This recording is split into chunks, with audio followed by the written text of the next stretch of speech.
Bonjour, j'ai eu plusieurs personnes qui m'ont laissé des commentaires et envoyé des messages me demandant c'est quoi la différence entre la résine et le filament pour les figurines et les accessoires que l'on imprime en 3D.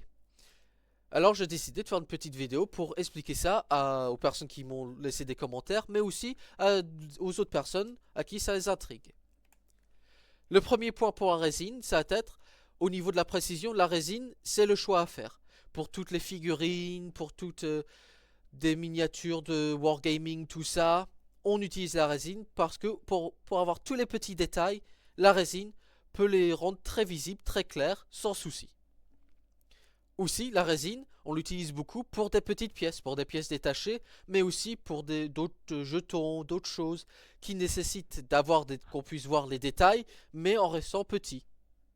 Et le troisième point, c'est sur la rigidité. Dès que la résine est complètement sèche et qu'il n'y a pas de souci, qu'elle a été cuite correctement, ça va être très dur de la casser. C'est possible, mais en la laissant tomber d'une table ou juste qu'elle tombe de notre poche ou de quelque chose, elle ne va pas casser. C'est pour ça que sur beaucoup de nos figurines, on va utiliser de la résine. Parce que au niveau des détails, de la précision, elles vont être plus visibles, mais aussi au niveau de la rigidité, comme ça, si elle tombe, il n'y aura pas de souci, il n'y aura pas besoin de s'inquiéter qu'elle éclate en 4000 morceaux. Pour le filament, là, le truc le plus évident, c'est que ça coûte moins cher. Vu que c'est seulement du plastique, c'est facile à faire et facile à acheter. Une autre chose, c'est très facile à utiliser et c'est très simple. Il n'y a pas besoin de se prendre la tête avec des différents types de résine, avec des différents types d'imprimantes. Tout filament, ça vient sur le même rouleau, c'est fait de la même façon, il n'y a pas de souci, pas besoin de s'inquiéter. Vous mettez ça dans l'imprimante et c'est bon. Le troisième point, c'est plus spécifique, mais c'est pour des pièces, des accessoires qui sont contre quelque chose de mobile, une pièce qui bouge ou d'autres choses. Le filament, c'est le choix à faire parce que c'est plus flexible, ça peut soutenir un peu de tension sans souci et si c'est cassé, c'est facile à remplacer vu que les pièces, on peut les imprimer séparément et c'est très simple à utiliser, à remplacer. Et généralement, si vous voulez faire du cosplay ou faire par exemple un petit outil ou quelque chose de simple, le filament c'est à choisir. Maintenant qu'on a vu les atouts que la résine et le filament ont, c'est quoi la différence entre les deux? La première, ça va être au niveau du post-traitement. La résine, d'abord faut la cuire, faut qu'elle solidifie pour qu'elle ait la solidité qu'on veut. Et aussi, pour tous les supports, pour toutes les pièces externes, pour tout ce qu'on a rajouté, on ne peut pas vraiment les réutiliser. Ça ne peut pas être refondu pour être transformé en résine. Alors, généralement, faut les jeter. Vous pouvez trouver la façon dont on traite nos déchets, nous, sur notre site web, dans notre politique de traitement des déchets. Pour le filament, c'est différent. Vu que ça peut être recyclé, c'est que du plastique, ça peut être refondu et refait en filament. Mais nous, chez Printix, on va pas faire ça nous-mêmes. On envoie ça à une société externe que vous pouvez aussi trouver dans notre politique de recyclage.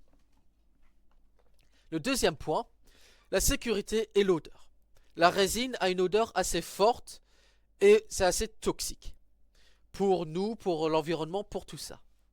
Et aussi, si c'est sous la lumière UV, ça solidifie très rapidement en absorbant beaucoup de chaleur. Alors si c'est sur les doigts, sur nos doigts ou sur de la peau, ça fait très mal. Mais le filament, c'est quand même du plastique qui commence à être fondu. Alors au niveau des odeurs, de tout ça, faut faire attention, pour les deux cas, faut avoir un masque à gaz. Pas je dis à gaz, mais si on a un masque qu'on utilise pour la peinture, pour tout ça, ça va suffire. Faut quand même avoir un filtre pour protéger nos poumons et notre santé. Et le troisième point, c'est pour l'usage, le filament et la résine sont deux choses séparées. La résine, c'est pour les figurines, pour tout ce qui est solide, pour tout ce qui a besoin d'avoir des détails et qui ne bouge pas, qui est statique. Quelque chose de joli qu'on a, comme pour le wargaming, ou juste quelque chose de joli à avoir à côté de son lit, sur sa table, ou juste parce qu'on est fan de quelque chose et on va avoir une statuette de ce personnage-là. La résine, c'est pour ça, ça durerait plus longtemps, il n'y a pas de souci, il n'y a pas besoin de s'inquiéter.